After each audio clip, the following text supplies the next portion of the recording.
नमस्कार दोस्तों, लोक संग्रह समाचार में आप लोगों का स्वागत है। इस वक्त जो है तो हम एमआईएम की जानी मानी हस्ती जिन्हें कोई तारुफ की और किसी पहचान की ज़रूरत नहीं है, अल्हम्दुलिल्लाह उनकी पहचान आज उनके काम से, उनके वर्क से जो होता है आज पूरा औरंगाबाद जानता है।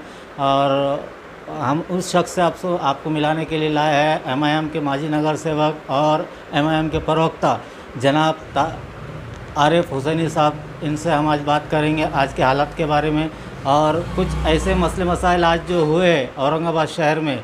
एक अचानक एक नया अजूबा हुआ है, उसके ताल्लुक़ से हम आज आरिफ साहब से बात करने के लिए यहाँ आए। अस्सलाम वालेकुम सर, आपका स्वागत है लोक संग्रह समाचार में। हम ये जानना चाहते हैं सर कि आपके एमआईएम के माजी नगर सेवक जो इस वक्त ऐसा बताया गया है कि एनसीपी में 4 प्रवेश किए आज की तारीख में, तो सर हम जानना चाहते हैं कि क्यों आज एमआईएम के नगर से 5 साल एमआईएम में रहने के बाद में आज उनको ऐसी क्या ज़रूरत पड़ी कि वो एनसीपी में राष्ट्रवादी कांग्रेस में प्रवेश हुए। वालेकुम सलाम। सबसे पहली बात यह है कि इस वक्त ये वबा का वक्त चल रहा है, ये महामारी का वक्त चल रहा है और ऐसे टाइम पे अगर कुछ लोगों को सियासत सूझ रही है तो आप समझ सकते हैं कि वो जनता के कितने लोग हैं, वो अवाम के कितने चाहने वाले हैं और वो लोगों के बीच में कितने रहने वाले हैं और लोगों का दुख दर्द कितना समझने वाले हैं। दूसरी बात, आप ये कह रहे हैं कि 4 कारपोरेटर एमआईएम छोड़ के गए हैं। मुझे नहीं पता कौन से कारपोरेटर की आप बात कर रहे हैं और कौन से 4 कारपोरेटर हैं। तो अगर आपकी मालूमात मांगो तो ज़रा बताइए, तो मैं उनके बारे में विस्तार से बताऊँगा कि कौन से 4 आपको दिखाई दे रहे हैं। सर सबसे पहले तो सैयद मतीन जो टौनाल के कारपोरेटर थे एमआईएम के, वो एनसीपी में प्रवेश हुए हुए। उसकी सबसे ख़ास बात यह है कि आप जो कारपोरेटर्स का नाम ले रहे हैं वो मिस डिसिप्लिन के अंदर उनको सबसे पहले ही पार्टी से बेदखल कर दिया। कुछ साल 1.5 साल पहले ही कर चुका है उनका एमआईएम से पहले कोई वास्ता नहीं। और आपने अभी पार्लियामेंट के इलेक्शन के टाइम पे देखोगा वो कांग्रेस का झंडा थाम के खड़े थे, तो आज राष्ट्रवादी का झंडा अगर उन्होंने पकड़ लिया तो कोई ताज्जुब की बात नहीं है। और दूसरे कौन से कारपोरेटर की बात कर रहे हैं? और एक कारपोरेटर आज ही डिक्लेयर हुए उनके साथ, सैयद मतीन के साथ में एक जफ़र साहब, तो उनके ताल्लुक से सबसे पहली बात तो ये है कि 28 मार्च को तमाम कारपोरेटर का कार्यकाल ख़त्म हो गया और आप अभी जिन साहब का नाम ले रहे तो वो कारपोरेटर रहे कहाँ? अब कारपोरेटर रहे नहीं और अगर कहीं गए और कहीं आए तो उससे क्या फ़र्क पड़ता है? आना तो आपको जनता के बीच में है। अरे ये टाइम सियासत करने का है क्या? जो लोग सियासत कर रहे हैं उनको समझना चाहिए कि ये वबा का वक्त है, एक महामारी का वक्त है, इंसानियत दिखाने का वक्त है, लोगों के दुख सुख काम करने का वक्त है। इसमें भी ये लोगों को सियासत समझ रही। आप समझ लो इलेक्शन के अंदर ऐसे लोगों को क्या अंजाम और क्या हाल होने वाला है। सर एक और बात आपसे पूछना था जो शायद जनता भी ये चीज़ जानना चाहेंगे, क्योंकि आज इसका खुलासा नहीं हुआ है। 4 कारपोरेटर डिक्लेयर किए आज एनसीपी में कि ये 4 कारपोरेटर एमआईएम के दाखिल हुए एनसीपी में, लेकिन 2 का नाम वो आज डिक्लेयर हुआ है, लेकिन 2 वो कौन से कारपोरेटर है एमआईएम के जो एनसीपी में प्रवेश हुए? वो तो वही बता सकते हैं कि पर्दे के सामने किनको लाया और पर्दे के पीछे किनको छुपा के रखा। सामने जिनको लाए तो किस लिए लाए और छुपा के जिनको रखा तो किस लिए रखा है। मैं आपको पहले कह चुका हूँ कि पहले आपने जो शख्स का नाम लिए है उनको 1.5 साल पहले पार्टी ने निकाला है और अभी जो साहब अगर उनके पास में गए, देखो दरअसल बात ये है कि जो 2 जनों की आप बात कर रहे हैं ये शुरू से पार्टी के नाफरमान रहे हैं, पार्टी के डिसिप्लिनों को इन्होंने माना नहीं है। और एक बात याद रखिए, तंजीम और तहरीक के अंदर आपको अमीर की इताअत करना पड़ता है। आप जब तक अमीर की इताअत नहीं करेंगे आप भी अपना मुस्तकबिल संवार नहीं सकते और ना किसी का मुस्तकबिल आप संवार सकते हैं। तो अब अगर इन्होंने अमीर की इताअत बदल के अगर आपने दूसरा अमीर बना लिया है तो हमारी भी नई ख्वाहिशत है उनके साथ भी कम से कम ये अमीर की इताअत कर लो, ये अमीर को मान लो जिनके साथ गए, किसी न किसी को तो मानना पड़ेगा ना। एक बात याद रखिए, सियासत के अंदर आपको, और जब आप मैदान अमल के अंदर लोगों का काम करने के निकले हैं तो आपको कायदीन की बात को मानना पड़ता है, अमीर एक को मानना पड़ता है, उसकी इताअत करना पड़ता है। नाफरमानी कहीं भी नहीं चलती है, नाफरमानी में हमेशा तनाव होता है। और इंशाल्लाह आप देखेंगे बहुत जल्द कि ये मनचले लोग जो होते हैं, जो हवाओं के साथ अपने इरादे बदल लेते हैं, कोई सियासत में मुकाम नहीं होता ऐसे लोगों। नहीं सर, स्पेशल आज जनता यही जानना चाहेंगी कि जो 5 साल से एमआईएम के कारपोरेटर रह चुके हैं और उसके बाद में आज अचानक जो होता है एनसीपी में जो प्रवेश हुआ इनका, तो इसकी वजह क्या हो सकती है? क्या वजह ये है कि आज एनसीपी सेकुलर पार्टी है जो सत्ता में, तो इसकी वजह हो सकती है कि सत्ता में हम हुकूमत के उसमें रह के ज़्यादा इससे काम करेंगे कि भाई हमारी सत्ता है, तो हम उस हिसाब से जो है तो उसमें दाखिल हुए। क्या इसकी वजह ये हो सकती है कि काम करने का जस्तो उनको ज़्यादा है, क्या इसके ज़रिए वो ज़्यादा काम करना चाहते हैं, क्या इसकी वजह क्या है? इसकी वजह जो आप सवाल आपने करे कि काम करने का उनको जुस्तु ज़्यादा है क्या, तो सबसे पहली बात मैं आपको बता चुका हूँ कि ये वक्त कौन सा है, ये वबा का, ये महामारी का वक्त है। इसमें सियासत सूझ रही कैसा, और सियासत अगर सूझ रही है तो फिर वैसा कुछ काम करते। काम करने वाले लोगों को दल बदलने की ज़रूरत नहीं रहती। और जो लोगों ने बदला ठीक है, अभी हर इंसान का अपना एक आज़ादी है, हर इंसान को अपना इख्तियार है, वो जहाँ चाहे अपना अमीर चुन सकता है।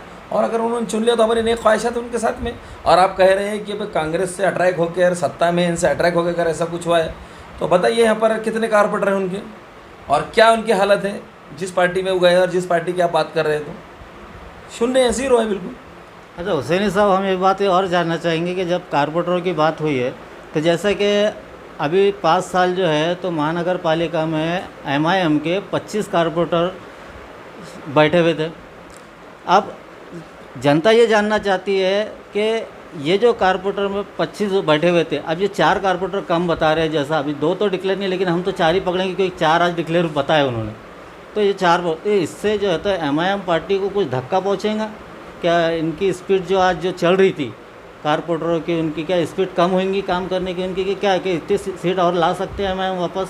आपको मैं एक बात बहुत साफ लफ्ज़ों में बता देना चाहता हूँ कि मजलिस इत्तेहादुल मुस्लिमीन की ताकत, मजलिस इत्तेहादुल मुस्लिमीन का दबदबा, मजलिस इत्तेहादुल मुस्लिमीन का गुरूर, ये जो भी है हमारे बैरिस्टर असदुद्दीन अवैसी साहब है। वो हिंदुस्तान की सियासत के उफाक के ऊपर चमकने वाले वो आफ्ताब है। हम तो चंद ज़र्रे जो उनका नाम लेके अपना काम चला रहे हैं। तो ऐसे कई लोग आएंगे और कई लोग जाएंगे। तंजीम और तहरीक हमेशा चलते रहती है, उसको फ़र्क नहीं पड़ता। और जब तक क़ायद सलामत है और क़ायद की क़ायदाना सलाहियत है और तंजीम सलामत है, तो कई लोग आएंगे और जाएंगे, उससे फ़र्क नहीं पड़ता तंजीमों को। मतलब आपका ये कहना है कि 4 नगर सेवक जो माजी नगर सेवक MIM के जो चले भी गए, तो उससे जो है तो MIM पार्टी को कोई फ़र्क नहीं पड़ेगा, उसकी जगह और 4 दूसरे खड़े हो जाएंगे। हमारा बोलना साफ़ है कि आज इस परेशानी के हाल में आपने देखा होंगे इन 5 सालों के अंदर पूरे कारपोरेशन का नक्शा बदल के रखे हमने, कारपोरेशन का काम करने का तरीक़ेकार बदल के रखे।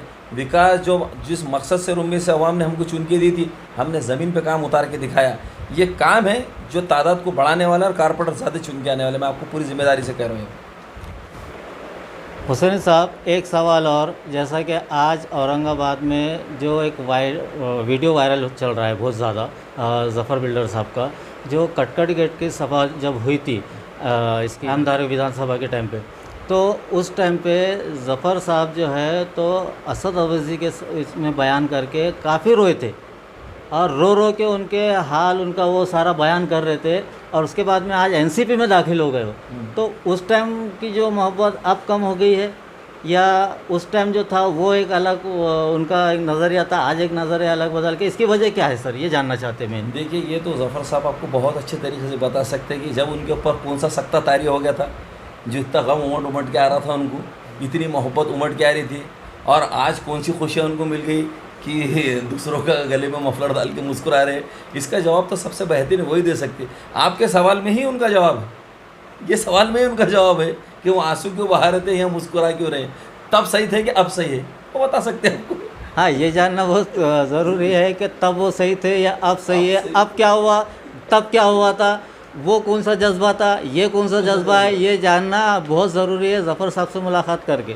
सुनिए साहब, एक आखिरी सवाल आपसे है कि जैसा कि आज पूरी चर्चा है, पूरे हिंदुस्तान में चर्चा है, पूरे महाराष्ट्र में चर्चा है कि MIM जो है तो ये मुस्लिम पार्टी है, मुस्लिम लोगों की पार्टी है, तो इसके वजह से जैसा आज NCP वगैरह ये जो है तो ये सेकुलर पार्टी है, तो इसके वजह से तो नहीं आपके MIM के माजी नगर सेवक साहब उसके अंदर प्रवेश कर रहे हैं? नहीं, उनकी क्या मंशा है और किस मकसद से वो जाके आज कोई और पार्टी का दामन थाम रही है, ये विषय अलग है। लेकिन हमारा मानना ये है कि जैसा आपने सवाल किया कि मुस्लिम जमात होने की वजह से तो लोग सेकुलर पार्टियों की तरफ नहीं जा रहे, तो ये किसने कह दिया कि मजलिस इत्तेहादुल मुस्लिम सिर्फ मुसलमानों की जमात है? मजलिस इत्तेहादुल मुस्लिम हर उस दबे हुए कुचले हुए शख्स की जमात है जिसके साथ में सियासी इंसाफ नहीं हुआ, चाहे वो कोई ज़ात और धर्म का हो। और सबसे बड़ा सबूत आपको MP के इलेक्शन के अंदर, मेंबर ऑफ पार्लियामेंट के इलेक्शन के अंदर दिख गया कि खासदार इम्तियाज़ जलील साहब जैसे काबिल आदमी को लोगों ने चुन के लिए 4 लाख वोट दिए, तो हर समाज के लोग हर समाज के वोट मिले हुए। और मजलिस इत्तेहादुल मुस्लिमीन के पास में यहाँ पर 5 कारपोरेटर दलित समाज से आए हुए, और आज हमारे पास में अभी जो हमारा फॉर्म के नॉमिनेशन जब डॉक्टर गफ्फार कादरी साहब के क़यादत के अंदर, इम्तियाज़ जलील साहब की क़यादत में कॉर्पोरेशन के जो नॉमिनेशन फॉर्म भरे गए, तो आप देख सकते सारे समाज के लोगों ने हमारे पास में नॉमिनेशन भरा है। ठीक है, जनता के बीच में हमारा एक एजेंडा लेके पहुँचेंगे और इंशाल्लाह देखो तो इस बार में जब पिछले 26 थे, हम 50 के लगभग सीटें चुन के लाने वाले। और ये बात बिल्कुल गलत है, ये भरम एकदम गलत दिमाग में से निकाल देना चाहिए कि मजलिस सिर्फ मुसलमानों की जमात है। मैंने कह चुका हूँ कि हर उस सियासी इंसान की जमात है जिसके साथ में सियासी इंसाफ नहीं हुआ, चाहे वो किसी ज़ात और धर्म का हो। शुक्रिया परसान उनका बताया भी, उनके बयान आपको सुनाए हमने। देखते रहिएगा लोक संग्रह समाचार औरंगाबाद से। मैं जाकिर अहमद सिद्दीकी, कैमरामैन असलम खान के साथ। जय हिंद, जय भारत।